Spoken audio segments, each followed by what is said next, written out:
são, principalmente nas avaliações, né? Porque a modalidade já era à distância. Vocês precisavam ir ao polo para fazer as avaliações, e aí pararam de ir ao polo nesse período para fazer as avaliações.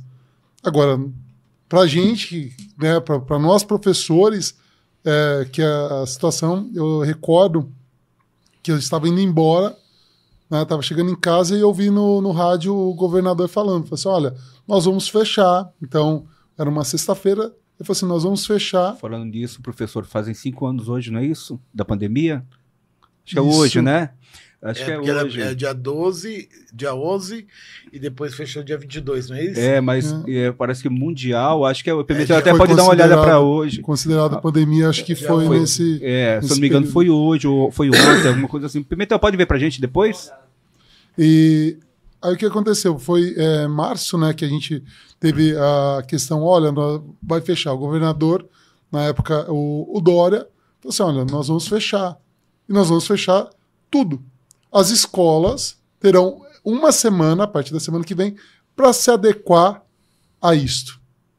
Eu lembro que eu liguei para o secretário adjunto, na época, o César, falei assim, olha... 11 de março de 2020. Hoje. E falei assim, olha, vai fechar.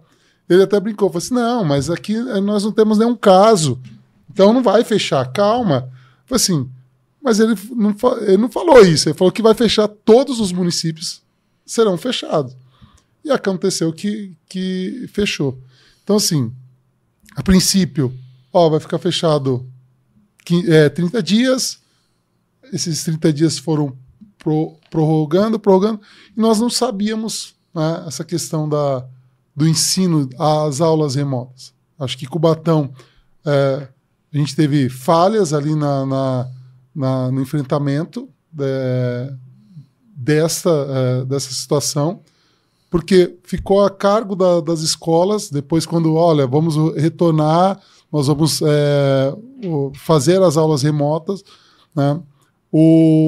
Faltou subsídios ali. Então, assim, não teve um auxílio aos professores em relação a computadores, a tecnologia. Então, os professores fizeram as aulas, até a gente sempre colocou que se as aulas aconteceram, né, foi graças ao professor que utilizou o seu celular, o seu equipamento. Depois teve uma reparação ali, teve uma reparação. Mas no período pandemia, eu lembro que numa das reuniões com os coordenadores, que eu falei assim, olha, preparar a aula, né, tem algumas videoaulas ali no YouTube, e uma coordenadora falou assim, Márcio, a professora não sabe nem acessar o YouTube. Então você está falando algo aí que para esse professor é muito difícil. Eu falei assim, caraca, de fato, para mim está sendo fácil, porque eu fui lá assistir, né? Mas para alguns professores foi muito difícil. Então, é um período que foi difícil. Muitas redes ficaram faltando ali, né, esse apoio. Os professores aqui no município, eles assumiram. Tá? A gente lembra que muitas vezes os pais não tinham recurso. Porque imagina, uma família, a gente fala do professor, mas também tinha a questão do aluno. Tá? Uma família ali com 3 crianças na escola e um aparelho celular. O pai ou a mãe, às vezes, não estava em casa porque estavam trabalhando, era a linha de frente, tinha que estar trabalhando. Como que é dividir? Então, fazer a impressão, de levar o material para as escolas reproduzirem esse material, disponibilizar para os pais. Houve perdas. Tá? Acho que a gente está tendo aí agora, acho que são os 9º anos, que são o fruto da pandemia lá de trás. Tá? Então, faltou. A gente não estava preparado.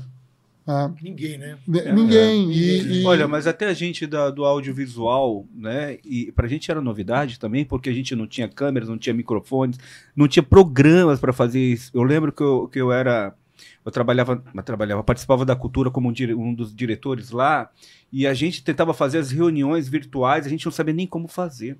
Aí onde apareceu alguns programas, como o Zoom, como o Teams, né? E a partir dali começou a desenvolver ali. Nós não sabíamos utilizar o Teams, né? Reuniões virtuais. Sim. Imagina, fazia convocação, chamava todo mundo para fazer uma reunião virtual através utilizando o Meet. Não sabíamos. Não sabíamos utilizar o recurso. Eu acho que a pandemia fez isso. Né? E aí, assim, só para...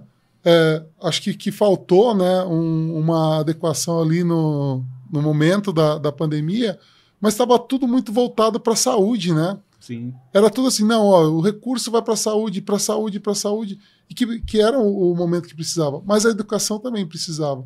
E a gente e foi um período que, olha, são 30 dias, depois mais 30, e nós ficamos praticamente que 1 ano e meio, né, fechados, sem essa interação social.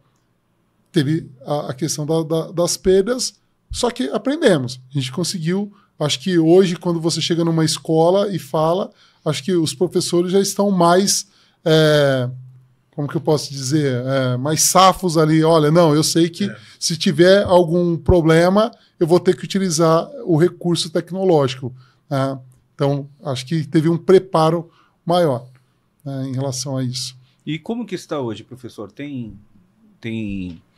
essa comunicação com os outros professores, assim, a parte tecnológica? Porque hoje o aluno...